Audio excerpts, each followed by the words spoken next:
fuck it. In Sakura Spirit, you play a 17-year-old Gushiken Takahiro, which doesn't really matter because after a few minutes you'll just be unconsciously associating his name with your own anyways. You're one of the best judo martial artists in the country, and you have a big international tournament coming up that could change that into one of the best judo martial artists in the world. That's the basic setup for your character. Shortly after this introduction, your presumably childhood friend Kiyomi shows up so you can head to school together. But before you leave, you learn that there was a point in time where she slept completely naked, and you somehow know about this happening. This plotline, unfortunately, does not go anywhere. You mentioned to her that you're nervous about the upcoming tournament, and she says there's a rumor about a nearby shrine you can pray at that seems to actually grant wishes. However, she doesn't know the exact location, so you plan on asking about it at school to find out where it is. That's the basic setup for the plot. At school, you ask some guy if he knows where it is since apparently it was his sister who first found it. About half of the conversation is spent finding out who you really need to talk to in order to locate the shrine, a fellow judo practitioner at a nearby dojo named Arya. The other half is the guy talking about just how hot his sister is. This plotline also, unfortunately, does not go anywhere. She doesn't even get a sprite. You head to the dojo and find Arya, who then points you in the direction of the shrine you're looking for. Though she warns you before you leave that the shrine requires you to pay a price for your wish. You're a man's man though, so you shrug off this incredibly ominous implication by saying you'll think of something to give on the way there. Do you have a general idea for the setting by this point? The characters too, even if it's just the ones that got sprites? Well, that's okay, because you'll never see these people or locations again for the rest of the game. I guess none of them passed the bust requirement. Upon reaching the shrine, you meet the first character who actually sort of sticks around until the end of the game, Sayuri. The spirit thing who may or may not be granting people's wishes and kind of looks a lot like a succubus. Interestingly, or perhaps unfortunately, she's also the only important female character who doesn't get naked in some form or another. I'm not sure if the makers should be applauded for subverting expectations, or slapped for missing the most obvious opportunity in existence. Sayuri mentions something about needing a hero, then you pass out and wake up in the pretty distant past. There's probably some kind of moral here about wishing for success instead of earning it yourself or something, but who cares because hey look, the main characters have arrived! From right to left we have Mio, a boring human with tsundere-ish tendencies. Absolutely hates spirits because of reasons. Narumi, a boring human who doesn't get ashamed very easily. Has deep-rooted issues about strength due to a traumatic incident in the past. Machiko, an extremely interesting fox spirit who's very flirty. Is Steam user Corellium's waifu. Meiko, an extremely interesting fox spirit who's very playful. Has a natural aptitude for magic, though using any tends to give her headaches of varying degrees. A fair chunk of time is then spent getting to know each of the four characters and setting through a bunch of wacky misunderstandings. But it doesn't matter because the only parts that matter are these. When you're sort of forced to pay attention to the story again, you find out from Sayuri that spirits actually live in their own realm or dimension or something usually.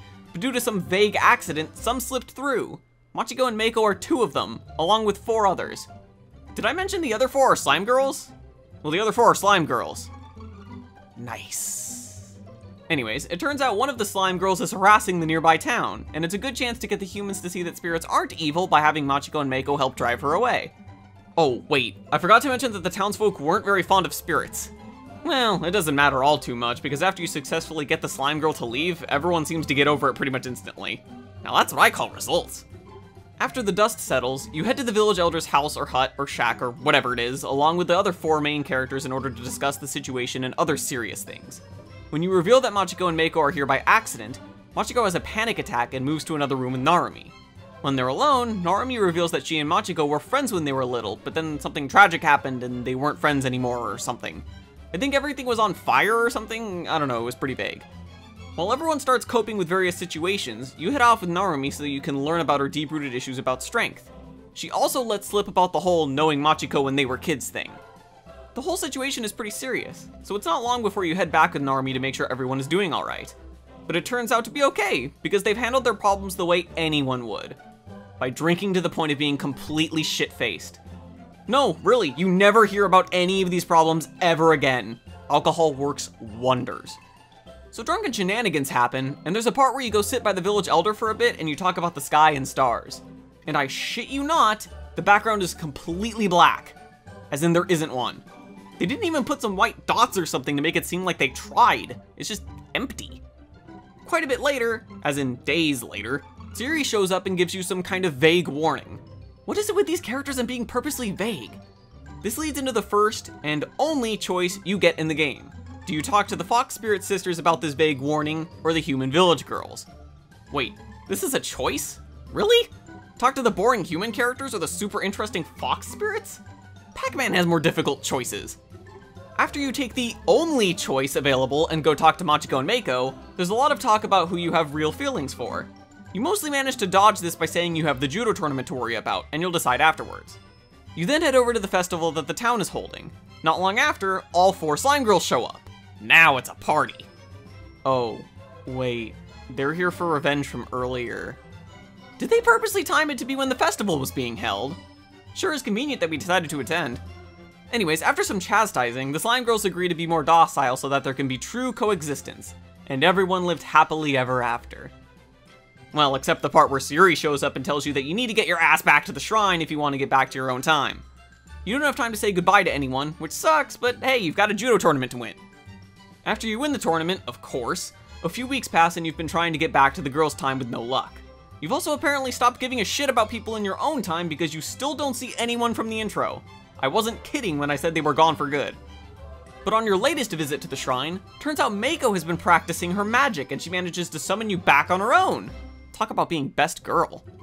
All of the girls show up and say how much they missed you and that they're glad you're back. You tell them the same. And then the game ends. Wait, what about deciding who you had feelings for? Is that just not going to happen?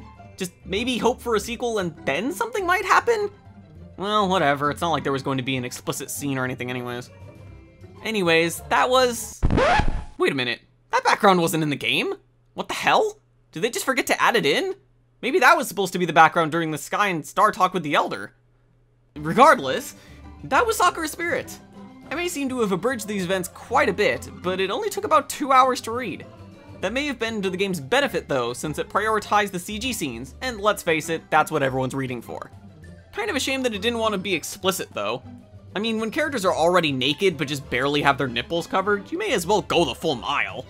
Makes it kinda hard to recommend it when you could get more out of something with actual nudity and sex scenes, or you know, porn. So I guess I have to say Sakura Spirit is 10 out of 10, would read again.